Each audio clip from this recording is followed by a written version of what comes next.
Udah lama gak cerita horor, jadi mari kita cerita horor. Kali ini cerita horornya ini dari pengalaman driver ojek online. Kita sebut saja tokonya namanya Rudy ya. Rudy ini mendapatkan tawaran pekerjaan di Pulau Dewata, Bali. Wah, menarik banget kan, kerja di Bali, kerja apaan tuh? Dicari tahu akhirnya ternyata menjadi driver ojek online. Langsung lah, gak pakai lama, Rudy langsung terbang ke Bali. Gak terbang, maksudnya naik pesawat, emangnya Rudy burung terbang. Nah, terus sampailah di Pulau Dewata, Bali. Terus dia langsung melaksanakan tes. Gak tahu gue tes apaan, emang gue Rudy, gak usah tanya gue deh. Setelah melakukan rangkaian tes, Rudy ini akhirnya diterima. Nah, terus habis itu dia nggak langsung kerja. Seminggu setelahnya dia mau keliling-keliling ngafalin jalan-jalan yang ada di Bali sekaligus cuci mata, lihat bule-bule. Ya ilah Rudy, bisa aja lu.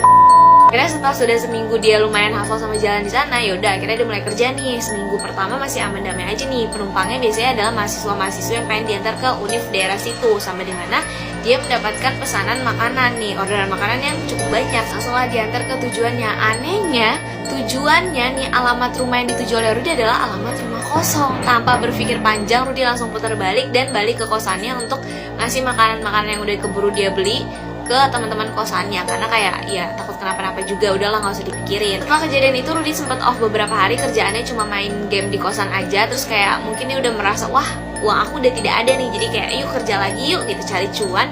Baru banget dia nyalain aplikasi driver ojolnya ini, langsung dapat orderan makanan. Itu pas banget azan maghrib, terus langsung dibeli sama dia, terus langsung menuju ke alamatnya. Ternyata itu adalah perumahan elit. Pas masuk ada satpam dong ya kan, sapa dulu, Pak mau antar makanan, permisi. Terus kata bapaknya, iya masuk aja Mas, silahkan. Setelah sampai rumah yang dituju, akhirnya si Rudy kan ngechat lewat aplikasinya, terus juga sempet nelfon karena di chat nggak dibalas. Terus akhirnya dijawab sama yang pesan, kayak Mas udah di mana, ditanyain kan. Terus kayak oh saya udah di depan Mbak, saya udah mencet-mencet bel juga. Terus kata si yang belinya kayak oh ya sebentar saya turun ya. Dalam masa itu keluar wanita berumur 20-an, dia pakai kaos lengan pendek sama hot pants, terus ngasih uang ke Rudy. Terus kayak dalam hati Rudy, wah gede banget, apanya? Nominal uangnya. Akhirnya dia bilang, loh Mbak ini uangnya nggak ada kembalian. Oh ya udah sebentar saya masuk lagi ke dalam untuk ngambil uang pas ya, kata si Mbak Cici ini. Terus si Rudy bilang, ini sekalian aja bawa makanannya ke dalam.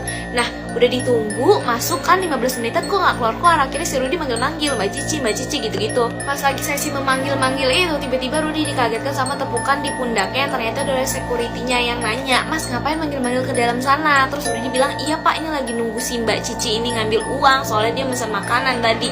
Terus langsung ditarik sama security-nya, coba sini dulu deh Mas. Terus kenapa Pak? Masnya nggak tahu itu tuh rumah udah kosong, pemilik rumahnya udah meninggal dan keluarganya udah pindah setahun yang lalu. Gak percaya, disuruh dibantu kan. Dia bilang, kok masa iya sih Pak, orang tadi itu ada mbak-mbaknya kok keluar, dia ngasih uang nominalnya itu gede, jadi saya minta uang pas, makanya masuk lagi ke dalam.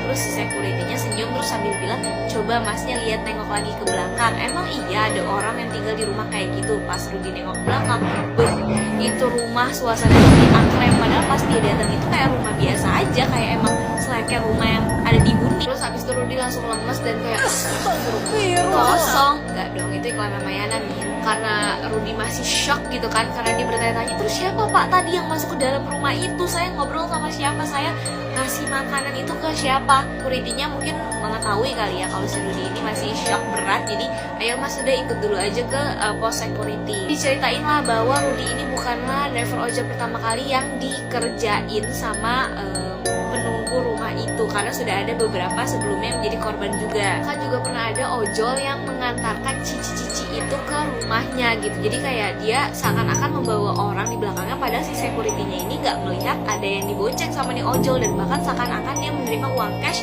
dari si penumpang alias si cici-cici ini, padahal itu kosong yang dia pegang.